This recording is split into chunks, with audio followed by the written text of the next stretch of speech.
며느라, 말할까 말까 고민 많이 했는데, 명절도 그렇고, 어버이날도 그렇고, 항상 너희 친정만 챙기는 거.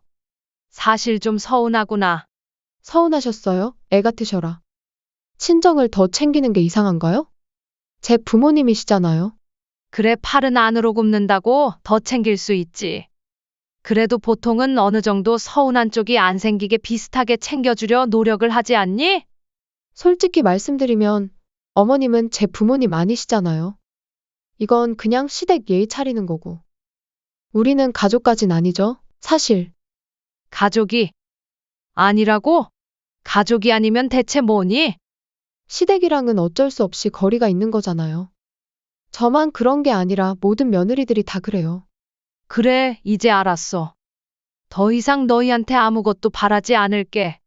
대신 너네도 나한테 아무것도 바라지 말거라. 그냥 그런 관계로 지내자. 이번 사연의 주인공은 40년간 전라도 시장 바닥에서 살아온 황메란 씨입니다. 66세의 메란 씨는 억척스러운 여성이었습니다. 6년 전 남편이 세상을 떠난 후 아들의 제안으로 아들 부부집 근처 서울 도봉구의 작은 전셋집에서 홀로 살아가고 있었죠. 메란 씨는 아침부터 바쁘게 움직였습니다. 오늘은 시장에 가서 장을 봐야 했습니다.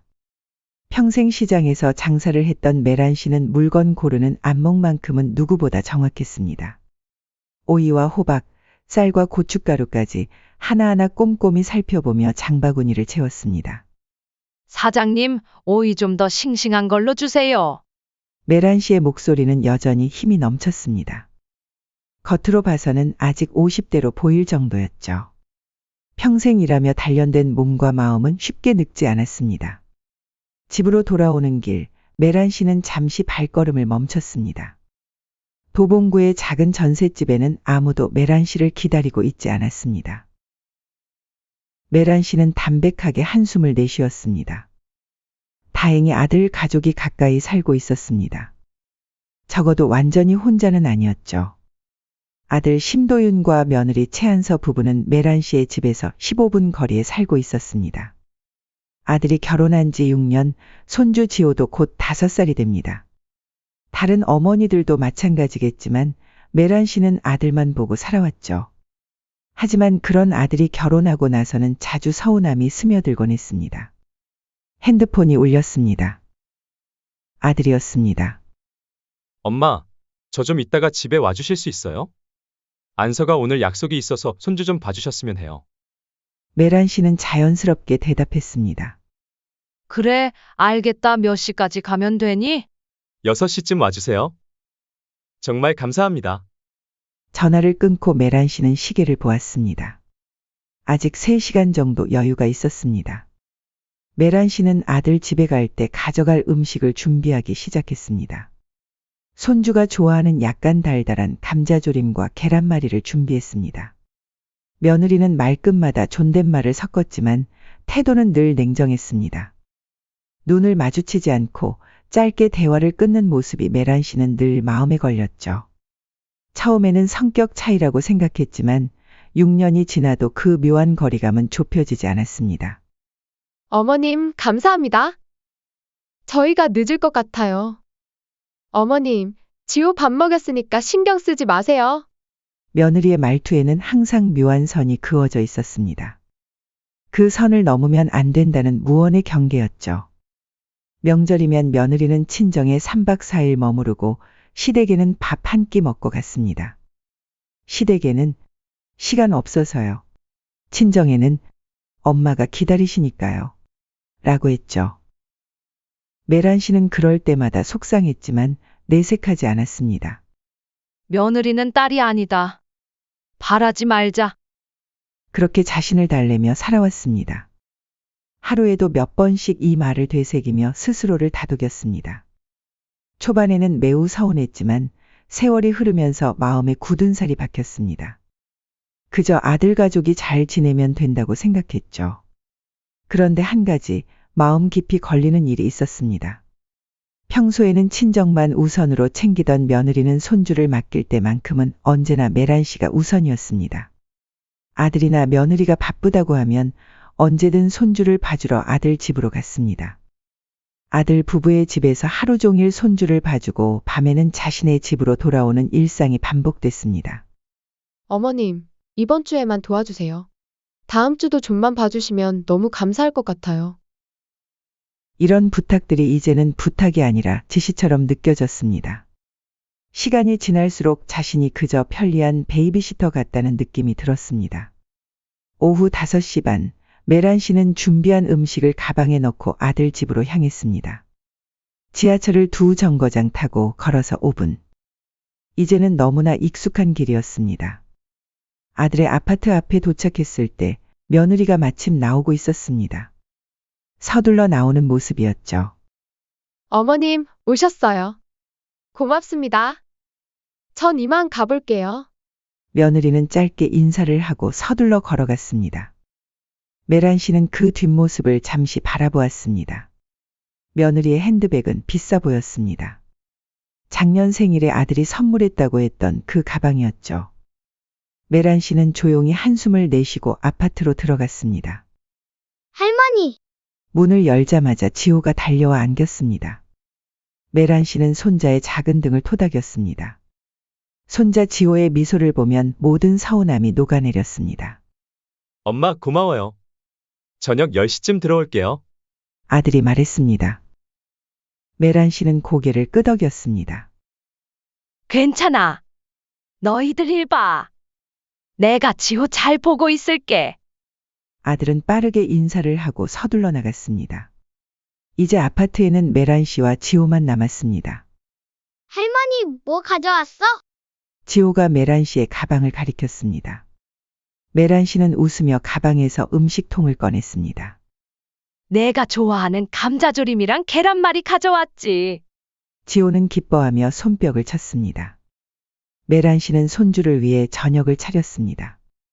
아들 부부의 부엌은 깔끔했지만 메란 씨의 집과는 달랐습니다. 모든 것이 최신식이었죠. 가끔 어떤 버튼을 눌러야 할지 몰라 당황할 때도 있었습니다. 지호와 함께 저녁을 먹고 설거지를 하고 장난감을 가지고 놀았습니다. 메란 씨는 손주가 좋아하는 그림책을 읽어주었습니다. 지호는 메란 씨의 무릎에 앉아 책에 집중했습니다. 이런 순간만큼은 세상 모든 걱정이 사라지는 것 같았습니다. 할머니 자주 놀러와. 엄마 아빠 없을 때 심심해. 지호의 말에 메란 씨는 가슴이 찡했습니다. 그렇게 저녁 시간이 흘러갔습니다. 시계가 9시를 가리킬 때 메란 씨는 지호를 씻기고 잠자리에 눕혔습니다. 할머니 이야기 들려줘. 메란 씨는 옛날 이야기를 들려주었습니다. 자신이 어렸을 때 고향에서 들었던 이야기들이었죠. 지호는 금방 잠들었습니다. 메란 씨는 조용히 손주의 방을 나와 거실로 향했습니다. 아들 부부의 거실은 깔끔했습니다. 벽에는 가족 사진이 걸려 있었습니다. 웃고 있는 아들과 며느리 그리고 지호. 메란 씨는 그 사진을 바라보았습니다. 메란 씨는 그 사진 속에 없었습니다. 소파에 앉아 텔레비전을 켰습니다. 소리는 작게 해서 지호가 깨지 않도록 했습니다. 드라마가 나오고 있었지만 메란 씨의 생각은 다른 곳에 있었습니다. 달력이 눈에 들어왔습니다. 다음 주가 어버이날이었습니다. 작년에는 아들이 카네이션을 사왔고 며느리는 짧은 인사만 남기고 친정에 갔었습니다. 올해는 어떨까? 큰 기대는 하지 않았지만 그래도 작은 희망을 품었습니다. 핸드폰이 울렸습니다. 아들이었습니다. 엄마, 미안한데 오늘 좀 늦을 것 같아요. 회식이 길어졌어요. 혹시 11시까지 계실 수 있어요? 그래, 괜찮아. 지호는 이미 잠들었으니 걱정 말고. 메란 씨는 담담하게 대답했습니다. 이미 예상했던 전화였습니다. 정말 고마워요. 곧 갈게요. 전화를 끊고 메란 씨는 창밖을 바라보았습니다. 아파트 단지의 불빛들이 반짝였습니다. 밤하늘에는 별이 거의 보이지 않았죠. 옛날 전라도 시골에서 보던 별하늘과는 너무 달랐습니다. 문득 며느리의 말이 떠올랐습니다. 지난 설날 짧게 인사를 나누던 중이었습니다. 어머님, 요즘 어떠세요? 잘 지내시죠? 메란 씨는 대답했습니다. 그럼 잘 지내지. 너희들 보면 좋아. 그때 며느리의 대답이 기억났습니다. 저희가 자주 찾아뵙지 못해서 죄송해요. 바빠서. 항상 바빠서라는 말을 했습니다. 그리고 언제나 빨리 자리를 떴죠. 하지만 친정에서는 주말 내내 머물며 즐거운 시간을 보냈습니다. 메란 씨는 그런 차이가 아프게 느껴졌습니다. 그럴 수 있다고 이해해 보려 했지만 마음 한편에서는 서운함이 쌓여갈 수밖에 없었죠. 메란 씨는 조용히 한숨을 내쉬었습니다. 자신이 바라는 것이 그렇게 큰 것인지 생각해 보았습니다. 그저 가족처럼 대해주는 것, 그것뿐이었습니다. 메란 씨는 아들과 며느리가 바쁜 것을 이해했습니다. 하지만 그 바쁨 속에서도 조금의 진심이 느껴졌으면 했습니다. 어버이날을 며칠 앞둔 화창한 오후, 메란 씨의 휴대폰이 울렸습니다. 화면을 보니 며느리였습니다. 며느리가 직접 전화를 하는 일은 드물었습니다. 대개는 아들을 통해 연락이 왔죠. 메란 씨는 약간의 긴장감을 느끼며 전화를 받았습니다. 어머님, 통화 괜찮으세요? 며느리 안서의 목소리는 평소와 다르게 상냥했습니다. 메란 씨는 다소 의아했지만 담담하게 대답했습니다. 그래, 괜찮아. 무슨 일이니? 어머님, 다음 주 수요일부터 금요일까지 혹시 시간 되세요? 저희 부모님 모시고 도쿄 좀 다녀오려고요. 메란 씨는 순간 말문이 막혔습니다. 다음 주 수요일은 어버이날이었습니다. 어버이날에 네, 그래서 미리 연락드리는 거예요. 제 부모님께서 예전부터 일본 여행을 가고 싶어 하셨거든요. 마침 좋은 패키지 상품이 있어서. 그래서 말인데요. 지호는 어머님이 봐주시면 안 될까요? 메란 씨는 잠시 침묵했습니다. 목구멍까지 차오르는 말을 삼키며 대답했습니다. 그래, 일단 알겠다. 정말 감사해요. 그럼 나중에 다시 연락드릴게요. 전화가 끊기자 메란 씨는 한동안 그 자리에 서 있었습니다. 창가에 놓인 작은 화분의 꽃잎이 바람에 흔들렸습니다. 메란 씨의 마음도 그렇게 흔들리고 있었습니다. 그날 밤 메란 씨는 잠이 오지 않았습니다. 침대에 누워 천장을 바라보며 생각에 잠겼습니다. 엄마, 카네이션이에요. 제가 직접 색종이로 접었어요. 초등학교 시절 아들이 건넸던 종이 카네이션이 떠올랐습니다. 그때는 그저 행복했습니다. 언제부터 이렇게 변했을까요?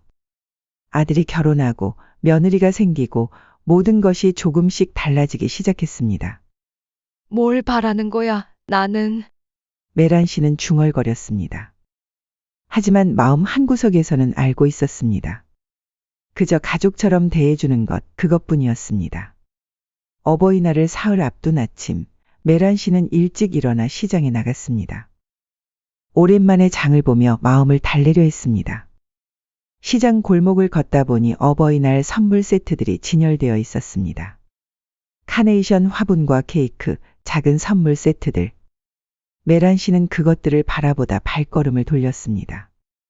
집으로 돌아오는 길, 현관 앞에 낯선 신발이 보였습니다. 며느리였습니다. 메란 씨는 의아했습니다. 며느리가 혼자 찾아오는 경우는 거의 없었기 때문입니다. 문을 열자 며느리가 거실 소파에 앉아 있었습니다. 단정한 옷차림에 가방 하나를 손에 들고 있었죠. 어머님, 오셨어요? 며느리의 말투는 가벼웠지만 눈빛은 차가웠습니다. 메란 씨는 장바구니를 내려놓고 조용히 대답했습니다. 갑자기 무슨 일이니? 말도 없이? 며느리는 손에 들고 있던 작은 종이봉투를 내밀었습니다. 급해서 편의점에서 산 거예요. 어머님도 챙겨야 하니까요. 메란 씨는 봉투를 받아들었습니다. 열어보니 5만 원짜리 지폐 한 장이 들어있었습니다. 말투도 표정도 그저 의무적으로 처리한다는 느낌이었습니다. 이게 뭐니? 어버이날 선물이요. 저희가 여행 가니까 미리 드리려고요. 아, 그리고 도쿄 여행 가는 동안 지호 봐주시는 거 확실한 거죠? 며느리는 이미 자신의 선물이 받아들여지고 요청이 수락된 것처럼 말했습니다. 메란 씨는 느꼈습니다. 이 봉투는 선물이 아니라 거래였던 것입니다.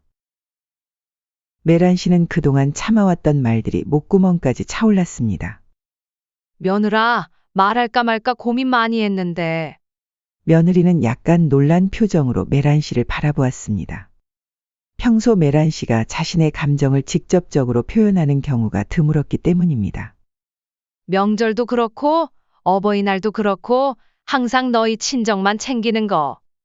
사실 좀 서운하다. 메란 씨의 목소리는 조용했지만 단호했습니다.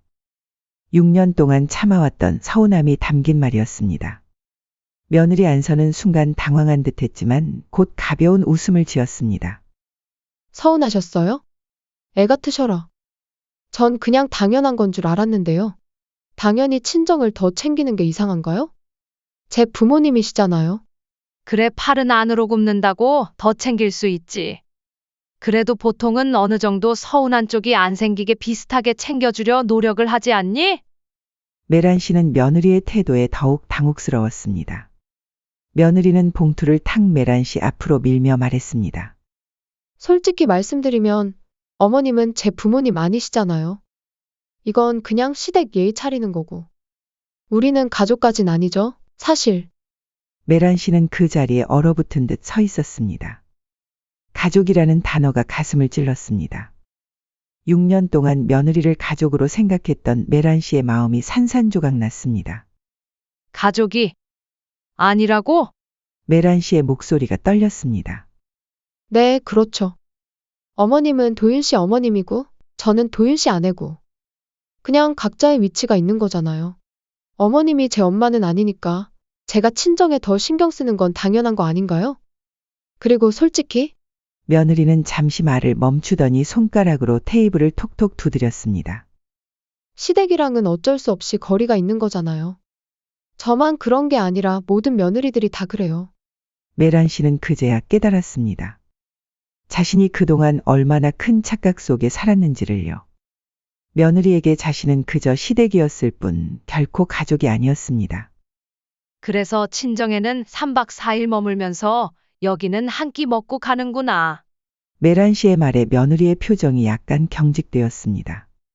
그건 제 부모님이랑 있는 게 편하니까요. 어머님도 아시잖아요. 시댁에서는 아무래도 말 조심하고 행동 조심하게 되고. 그런데 친정 부모님 모시고 어버이날에 여행 가는 건 괜찮고, 내게는 5만 원짜리 지폐 한 장이 최선인 거니? 메란 씨의 직설적인 질문에 며느리는 잠시 말을 잃었습니다. 그러나 곧 방어적인 태도를 취했습니다. 어머님, 그건 좀 다른 문제잖아요. 저희도 나름 성의껏 한 거예요. 그리고 어버이날이 그렇게 중요한가요? 그냥 하루일 뿐이잖아요. 1년 내내 잘하는 게 더 중요하지 않나요? 1년 내내 잘한다고? 너희가 언제 나를 찾아왔니? 언제 내게 진심으로 관심을 보였니? 매번 손주 봐달라고 부탁이나 하잖니? 메란 씨의 질문에 며느리는 당황한 듯 했습니다. 그러나 곧 반격했습니다. 어머님, 저희가 바쁜 거 아시잖아요. 그리고 솔직히 어머님도 저희를 많이 찾아오시지 않잖아요. 메란 씨는 그 말에 할 말을 잃었습니다.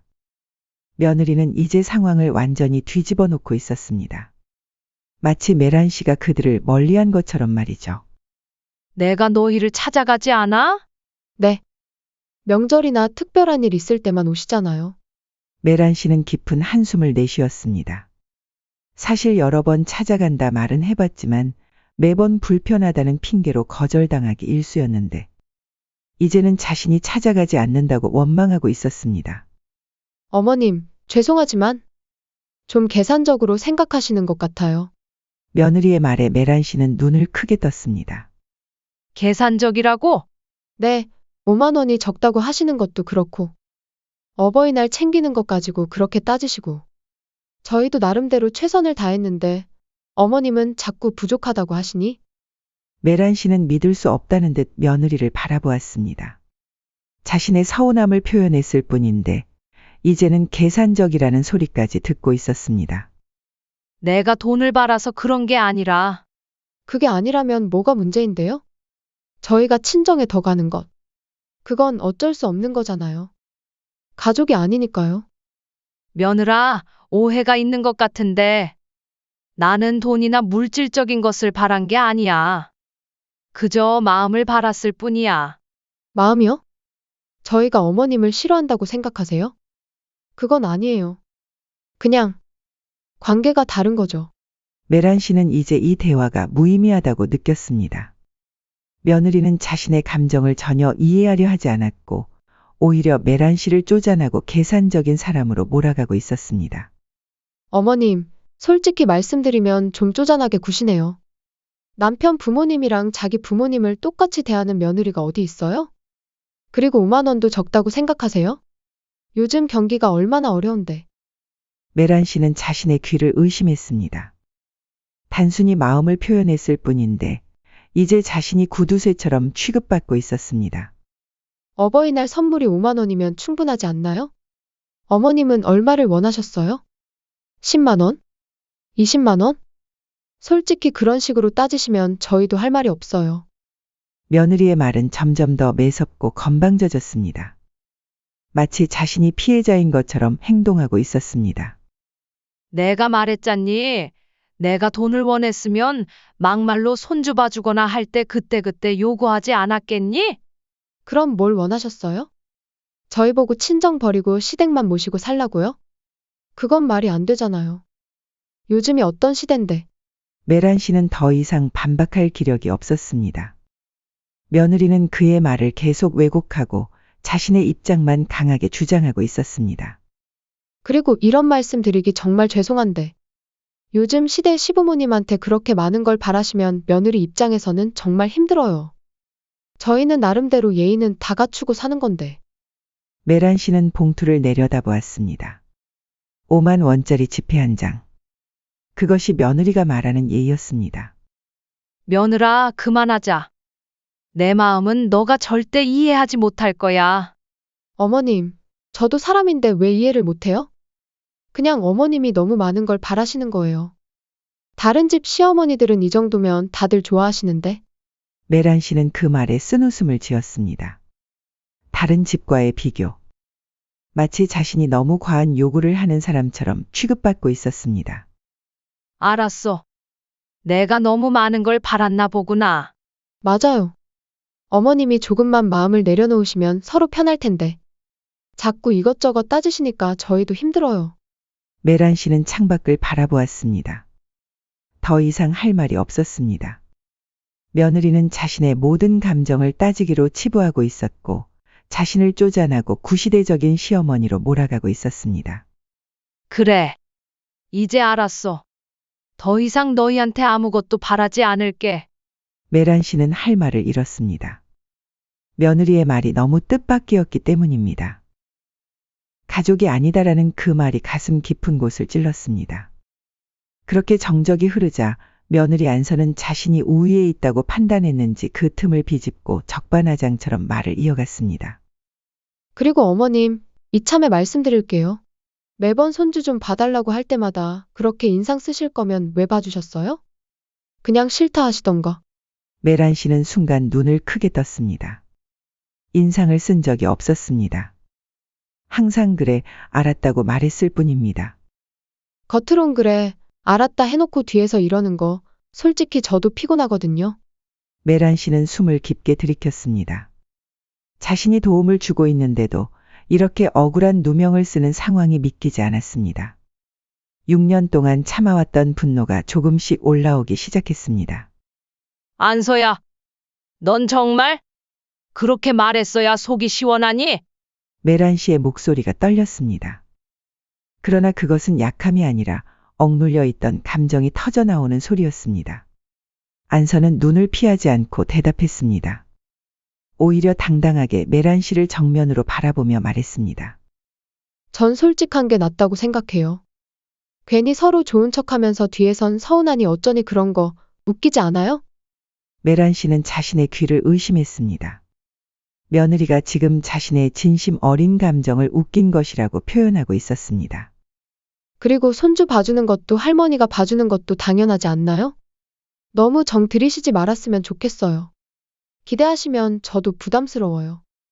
그 말이 메란 씨의 가슴 깊은 곳을 찔렀습니다. 정들이지 말라는 말은 곧 당신과 가까워지고 싶지 않다는 뜻이었습니다. 6년 동안 가족이라고 생각했던 며느리의 진심이 고스란히 드러난 순간이었습니다. 그 순간 메란 씨는 무언가 가슴 속에서 퍽 하고 내려앉는 소리를 들었습니다. 그것은 망설임이 사라지는 소리였습니다. 평생 참고 살아온 메란 씨의 인내심이 바닥을 친 순간이었습니다. 그래, 너가 나를 남으로 생각한다는 거 잘 알았다. 그럼 이제 너희가 살고 있는 집, 남의 집이니 내 집에서 네 짐도 빼라. 나는 더 이상 그런 관계 유지 안 한다. 며느리의 얼굴이 순간 굳었습니다. 메란 씨가 이렇게 단호하게 나올 거라고는 예상하지 못했던 것 같았습니다. 어머님, 그게 무슨... 며느리는 당황한 기색이 역력했습니다. 자신의 말이 너무 과했다는 것을 이제야 깨달은 듯했습니다. 무슨 말씀을 그렇게 하세요? 저는 그냥 솔직하게 말한 것뿐인데. 메란 씨는 대답하지 않았습니다. 천천히 현관으로 향했고 문을 열었습니다. 그것은 명백한 나가라는 신호였습니다. 어머님, 너무 과민하게 반응하시는 거 아니에요? 저는 그냥... 나가거라. 더 이상 말 섞기 싫다. 며느리는 어쩔 수 없이 일어났습니다. 처음으로 당황한 기색이 역력했습니다. 자신이 너무 나아갔다는 것을 이제야 깨달은 듯했습니다. 어머님, 이러시면 도윤이가...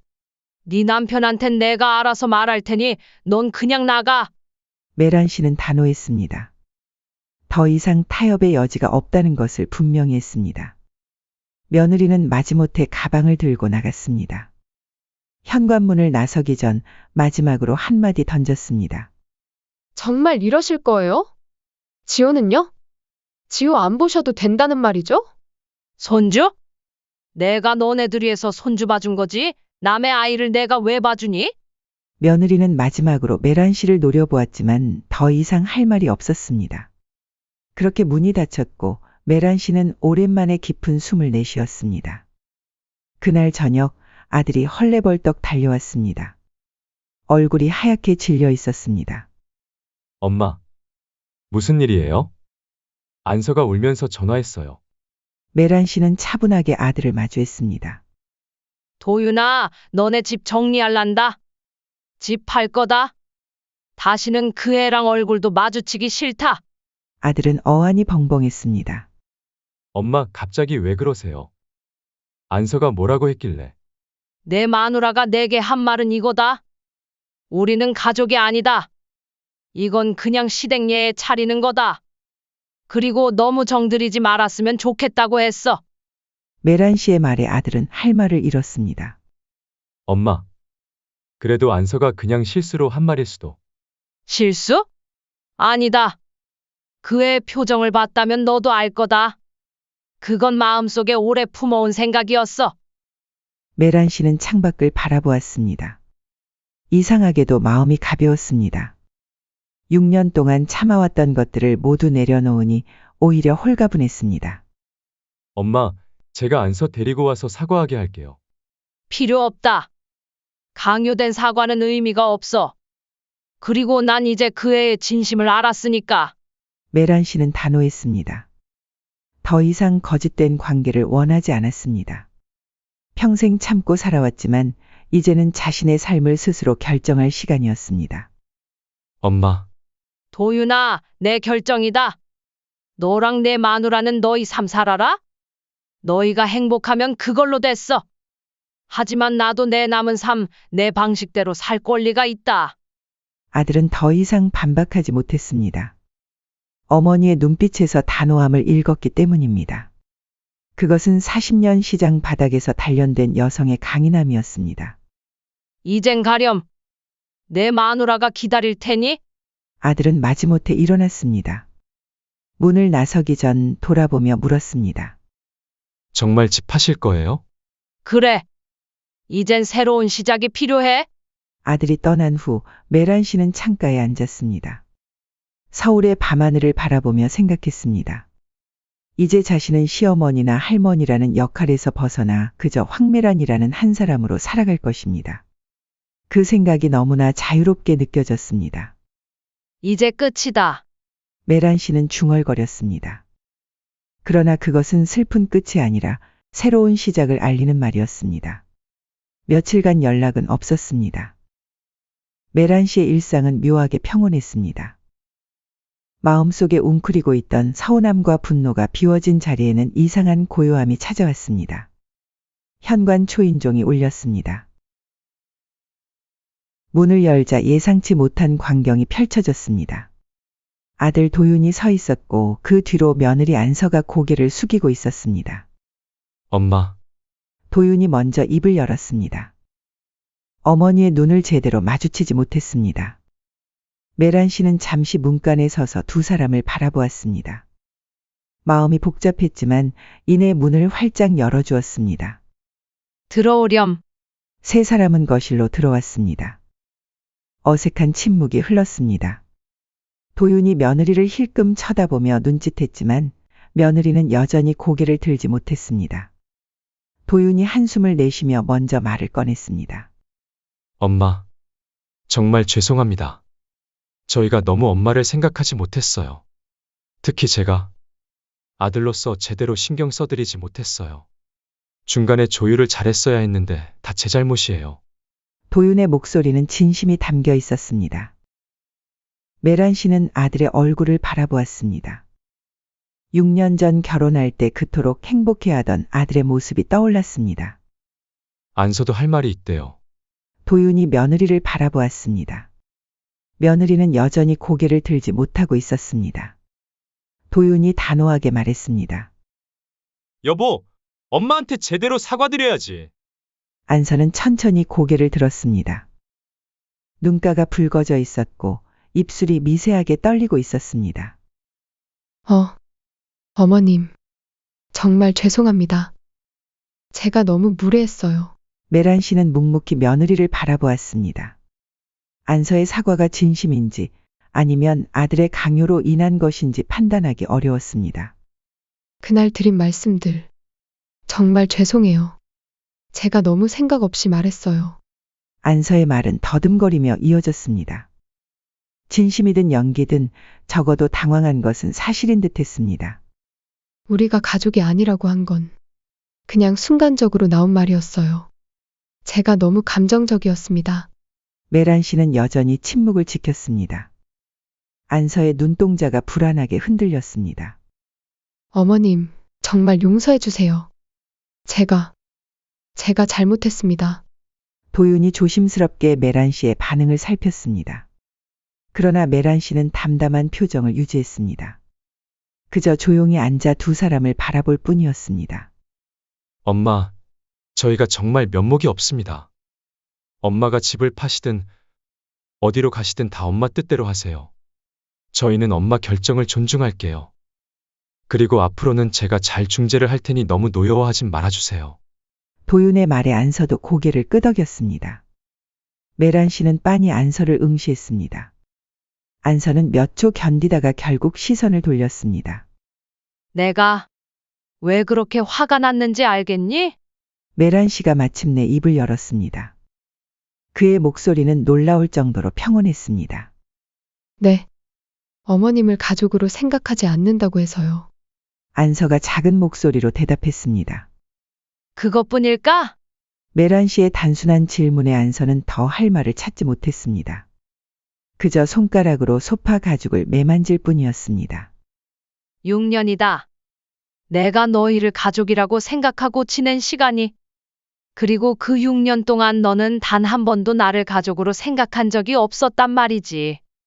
메란 씨의 말에 안서는 대답하지 못했습니다. 그저 고개를 더 깊이 숙였습니다. 내가 화난 건 그걸 인정한 것이 아니라 6년 동안 속인 것 때문이야. 도윤이 끼어들었습니다. 엄마, 안서가 진심으로 반성하고 있어요. 앞으로는 정말 다르게 대할 거예요. 메란 씨는 손을 들어 아들의 말을 끊었습니다. 도윤아, 너는 정말 좋은 아들이야. 그리고 나는 너를 정말 사랑한다. 메란 씨의 눈에 살짝 눈물이 고였습니다. 하지만 그는 빠르게 감정을 추스렸습니다. 하지만 내 결정은 변함없어. 나는 내 남은 인생을 내 방식대로 살 거야. 도윤의 얼굴이 창백해졌습니다. 엄마, 정말 집을 파실 건가요? 그래. 그럼 저희와는 정말 관계를 끊으실 건가요? 메란 씨는 깊은 숨을 들이쉬었습니다. 잠시 창밖을 바라보다 다시 아들의 눈을 마주했습니다. 생각해 볼게. 간단한 대답이었지만 그 안에는 복잡한 감정이 담겨 있었습니다. 엄마, 이제 돌아가렴. 내가 결정하면 연락할게. 도윤과 며느리 안서는 천천히 일어났습니다. 더 할 말이 없었습니다. 현관문 앞에서 안서가 다시 한번 고개를 숙였습니다. 정말 죄송합니다, 어머님. 메란 씨는 대답하지 않았습니다. 그저 고개를 약간 끄덕이는 것으로 대화의 끝을 알렸습니다. 문이 닫히고 메란 씨는 소파에 앉아 깊은 숨을 내쉬었습니다. 창밖으로 석양이 물들고 있었습니다. 며느리만 생각하면 정말 연을 끊어버리고 싶구나. 메란 씨는 혼잣말로 중얼거렸습니다. 그러나 아들 도윤의 얼굴이 떠올랐습니다. 지금까지의 인생에서 가장 소중한 사람. 그를 생각하면 마음이 복잡해졌습니다. 어떻게 해야 현명한 걸까? 내가 너무했던 걸까? 여러분은 메란 씨가 어떤 결정을 내려야 한다고 생각하시나요? 아들과의 관계를 위해 며느리를 용서하고 새로운 관계를 시작해야 할까요? 아니면 자신의 존엄성을 지키기 위해 정말로 독립된 삶을 선택해야 할까요? 현명한 선택이란 과연 무엇일까요? 댓글로 여러분의 생각을 남겨주세요. 지금 메란 씨는 조언이 필요합니다.